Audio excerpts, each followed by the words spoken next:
Well, as Hamas militants continue to fire even more rockets into Israel, the Israeli military is firing back in defense. This as the United Nations Security Council has called for a ceasefire. But Israeli Deputy Defense Minister Danny Dayan says that's like the U.S. settling with the 9/11 terrorists. When you speak about a ceasefire, it's between Hamas and Israel. It's like I will tell you that President Obama will sign a treaty with Osama bin Laden, with Al-Qaeda. Those people, you can actually buy ceasefire or get into a ceasefire only when you show that you are strong and that you are determined. I think it is too early to speak about it.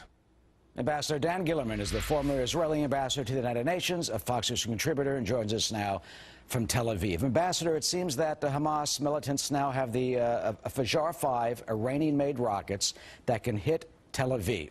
How does Israel stop them? Well, Eric, I'm speaking to you from Tel Aviv, and actually I was at a movie with my wife and a couple of friends, and the siren sounded. The mall at which the movie house was evacuated, but I just went to my car and drove to the studio in order to tell you folks and the world through Fox that, you know, the name of the movie was This Is How It Works, with Michael Douglas and Diane Keaton, and my message to the Hamas is, this is not how it works. This will not work. You will not cover us. You will not make us run. And you may run, but you cannot hide, and we will get them. We will get this ugly snake of terrorism, these animals who are keeping their own people as human shields, who are putting missiles inside hospitals and underneath mosques and making families live among missiles. If you go to sleep with a missile, don't be surprised if you don't wake up in the morning. We will not stop.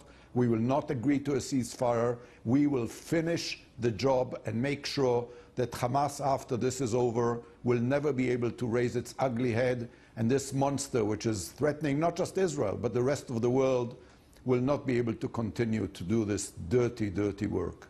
You know, Ambassador, you just very vividly and eloquently described the conditions that Israelis are living under. What do you think would happen if missiles were raining down on Albuquerque or Memphis or San Diego or Fort Lauderdale or Dallas or Tampa or Raleigh?